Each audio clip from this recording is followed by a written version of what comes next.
जय गुरुदेव।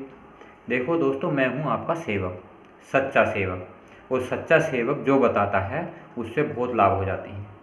लाभ क्या है? एक तो शारीरिक लाभ और एक मानसिक लाभ और एक आत्मिक लाभ। ये हमारा तुम्हारा बड़ा सौभाग्य है। हम एक दूसरे से संपर्क बनाए के रखें। सत्संग सत्संग एक सत्य का ज्ञान है। सत्य का ज्ञान कहाँ है? जहाँ से आत्माएं बनी हैं और जहाँ तक आत्मा जाएंगी। ये क्या है? एक सत्य का ज्ञान। ये हमारा पाने का अधिकार है सभी धर्मों का। तो हमारी सबसे प्रार्थना है, आप उस आधार को लेके चलिए। आप अहम भाव में मत रहिए। अहम भाव वो भाव होता है कि हमारी संस्था बढ़िया है और हमारी संस्था बढ़िया है और हमारे गुरु बढ़िया हैं। हमें चाहिए सभी धर्मों को एक आत्म जागृति। आत्म जागृति का मतलब है आत्मा को परमात्मा का दर्शन हो, आत्मा परमात्मा के काम आए और मन भगवान के काम आए, मन भगवान को देखे साफ और स्पष्ट, जैसा हम अपने घर परिवार में अपने सदस्यों को देखते हैं। ये इस कलयुग में बड़ा सुनहरा अवसर है। मैं आपको बाबा जी की कुछ बात कही हुई बताता हूँ जो आपके लिए बड़ी लाभकारी होंगी, जो किताबों के माध्यम से मैं आपको बताता हूँ। आप ध्यान से सुनिए बाबा जय गुरुदेव की वो बातें। बाबा जी ने कहा था, तुमने अगर हमारे स्वामी जी महाराज को भुलाया तो भारी मुसीबत में फंस जाओगे। याद करते रहो, आते जाते रहो, दया दुआ लेते रहो। दादा गुरु जी का मंदिर मथुरा में बना है, जो बाबा जय गुरुदेव ने बनवाया है। वहाँ पर एक मनोकामना पूर्ण होती है। आप वहाँ जाइए, दया दुआ बरकत लीजिए। बाबा जय गुरुदेव के जितने भी अनुयायी हैं और सत्संगी हैं, आपका परम कर्तव्य है कि आप एक साल में एक बार वहाँ जाना अनिवार्य है और एक बार खितौरा जाना, जहाँ बाबा जी की जन्मभूमि है, अनिवार्य है। आप चाहे सत्संग कहीं भी सुनिए, जहाँ मर्जी चाहे। सत्संग सत्य का ज्ञान होता है और सत्संग सदगुरु के द्वारा होता है, साध के द्वारा होता है और गुरु के द्वारा होता है। गुरु का मंदिर कहाँ है? मथुरा में। सदगुरु का मंदिर कहाँ है? खितौरा में। और साध की संगत आप करिए, आपका लाभ होगा। बाबा जी ने कहा था, मैं डमरू सीधा बजाना जानता हूँ और उल्टा बजाना भी जानता हूँ। महात्मा जब सीधा डमरू बजाते हैं तो भीड़ इकट्ठे होने लगती है। सत्संग के दायरे में आकर लोग अपनी चालाकी और फितरतबाजियों से बाज नहीं आते, फिर मैं उल्टा डमरू बजा देता हूँ।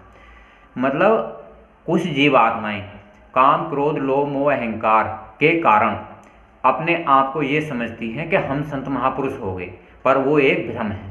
परमात्मा की नकल ना कभी किसी ने करी है, ना कभी कोई कर सकता है। क्यों? राम की नकल किसी ने नहीं करी, कृष्ण की नकल किसी ने नहीं करी। जिन्होंने करी वो हार गए। आज भी जो नकल करेगा उससे बाबा जी ने कहा था मार खानी पड़ेगी। तो आप बाबा जी की नकल ना करें, क्योंकि जय गुरुदेव नाम को आपको सुमरन करना अनिवार्य है। जय गुरुदेव नाम उस परमपिता परमात्मा का है। बाबा जी ने कहा था, सत्संग के दायरे में लोग अपनी चालाकी और फितरतबाजियों से बाज नहीं आते। अगर आपको सत्संग में जाना ही था तो चालाकी और फितरतबाजी दिखाने की क्या जरूरत थी? फिर हम सत्संग में क्या जरूरत है? फिर तो आम जनता जैसा संसार में रह रही है, वैसे ही रहो। अरे हम सत्संग में जाते हैं। सत्संग में क्यों जाते हैं? हम अपने सत्य लोक की साधना कर सकें, परमात्मा को प्राप्त कर सकें, मोक्ष प्राप्त कर सकें और मुक्ति प्राप्त कर सकें। तो हम वहाँ चालाकी ना दिखाएं, क्योंकि परमात्मा का आधार सर्वोपरि आधार है। अगर हम वहाँ भी ऐसे रहे तो हम 84 में और आम आदमी में क्या फर्क रह जाएगा? तो हमें परमात्मा का आधार होना अनिवार्य है। सत्य का ज्ञान सत्संग से मिलता है।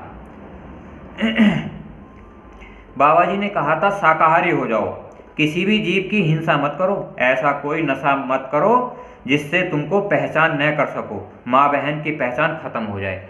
आप ऐसा नशा मत करो जिससे माँ बहन की पहचान खत्म हो जाए, और सत्य पर शाकाहारी हो जाओ।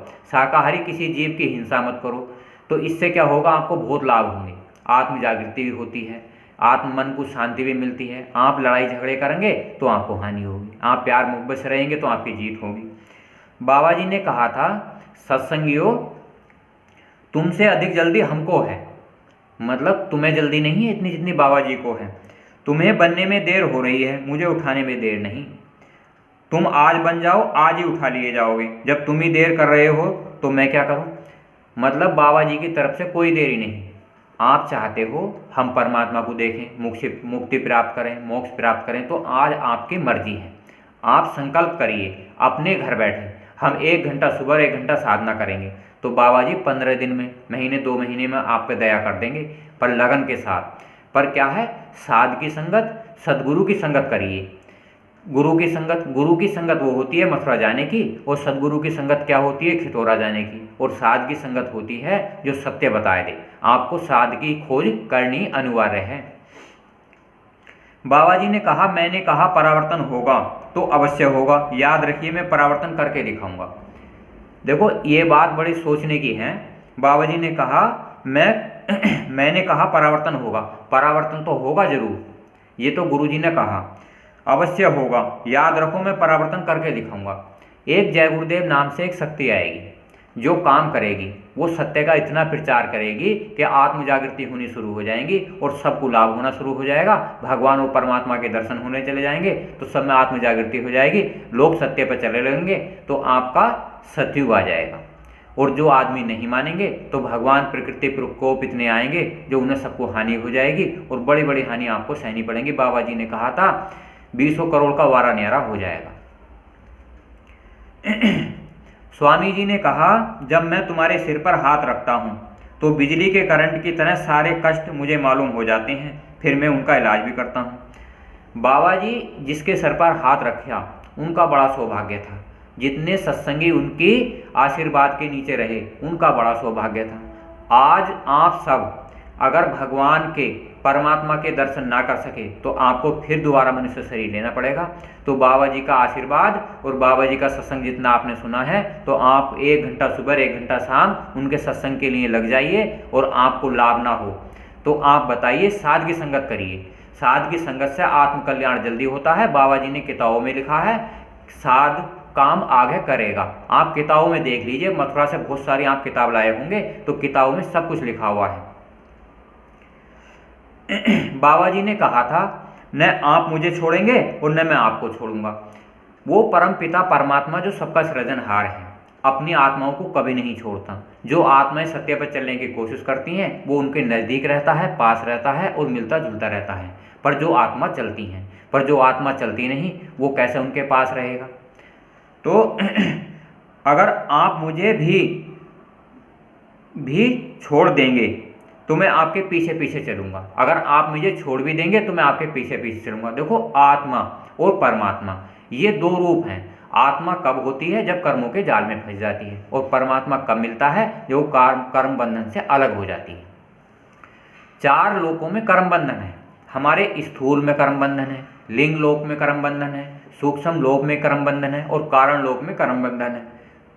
संत महापुरुष ऐसी शिक्षा देने संसार में आते हैं, सत्य बताने आते हैं।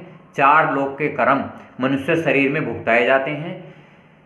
क्रियामान कर्म, सूक्ष्म कर्म और प्रारब्ध कर्म, ये 3 प्रकार के कर्म होते हैं। संक्षिप्त कर्म कहते हैं।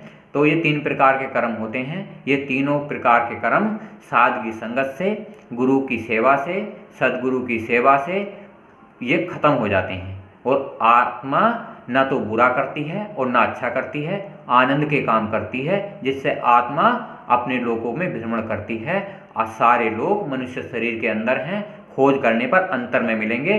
बाहर कोई साधना नहीं होती, न पहले के इतिहास में हुई है न आज के इतिहास में होगी। जो भी साधना है अंतर में होती है। स्वामी जी ने कहा, जिन्हें तुम्हें नामदान दिया है, जिसने तुम्हें नामदान दिया है वे प्रकाश में बैठा हुआ है और सबको देखता रहता है। तुम्हारे आगे पीछे सब कुछ देखता है। तुम गुनाहों से बचो और थोड़ा डरो। मतलब वो परमपिता परमात्मा तुम्हारी बराबर निगरानी कर रहा है, तुम चाहे अच्छा करो या बुरा करो। देखो कहीं भी कोई भी इंसान है उसकी आत्मा का कोई ना कोई तो मालिक है। शरीर का कोई मालिक है और मन का मालिक है। हमारे 3 मालिक हैं। अगर हमारा शरीर है तो हमारे माँ बाप मालिक हैं। अगर हमारे अंदर मन है तो उसका भगवान मालिक है। अगर हमारे अंदर आत्मा है तो उसका परमात्मा मालिक है। पर अगर 2 अस्तित्व खत्म हो जाते हैं, अगर हम संसार में किसी की पूजा पाठ नहीं करते तो हमारी शरीर माँ बाप तक सीमित रहता है। अगर हम देवी देवताओं की पूजा करते हैं तो हमारा शरीर में आत्मा स्वर्ग वैकुंठ की यात्रा करती है।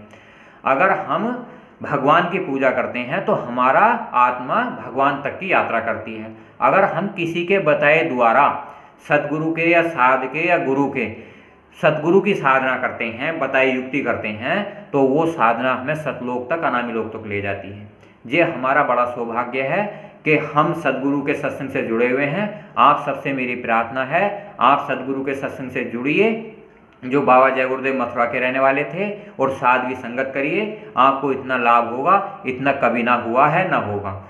बाबा जी ने कहा था मैं 400 साल तक काम करूंगा, तो आप देखते तो जाइए। 1 घंटा साधना सुबह और 1 घंटा साधना शाम करके देखो, आपको कितनी अपार शक्ति मिलेगी। अगर आपको अपार शक्ति मिलेगी तो आपको कष्ट नहीं रहेंगे, आत्म जागृति होगी, मोक्ष मिलेगा, मुक्ति मिलेगी। आज कलयुग केवल नाम आधारा, सुमर सुमर न उतरे पारा। कितने एक घड़ी आधी घड़ी, आधी में पुनियाद, और तुलसी संगत सादगी, हटे कोट अपराध। देखो कितने कोट अपराध आपके हर लिए जाते हैं। नहीं, कर्मों का जाल बड़ा जाल होता है।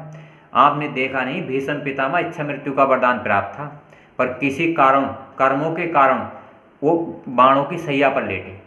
तो कृष्ण भगवान थे, तो जब भी उन्हें बाणों की सैया पर लेटना पड़ा। कर्मों का जाल बड़ा जाल होता है। दोस्तों मित्रों, मैं आपको सबको बताता हूँ, ये मनुष्य शरीर बड़ा अमोलक है, इसका कोई मोल नहीं है। 84 लाख की अंतिम योनि है। मनुष्य शरीर परमात्मा ने अपनी शकल पर बनाया है। परमात्मा की बड़ी असीम कृपा है। इस संसार में हमें बार बार जगाने आता है, सत्य का पाठ पढ़ाता है, सत्संग सुनाता है, आत्माओं की जागृति करता है। तो हमें कोशिश करनी चाहिए उस परम पिता परमात्मा के ज्ञान को ग्रहण करें। 1 घंटा सुबह और 1 घंटा शाम साधना करें और लाभ उठाएं। लाभ भी ऐसा वैसा ना हो जो आपको आत्मा परमात्मा को देखने का सौभाग्य अवसर मिले। ऐसी साधना आप जब तक करते रहिए, साध से मिलते रहिए। अगर आप साध से नहीं मिलोगे तो आप कैसे बताओगे मैं उन लोगों में गया या नहीं गया। इसलिए सद्गुरु से, साध से मिलना अनिवार्य है। तो आप इसी वीडियो को हम समाप्त करते हैं। आप लाइक करिए, शेयर करिए, सबको बताइए, और आत्म जागृति सभी धर्मों के लिए अनिवार्य है। जय गुरु।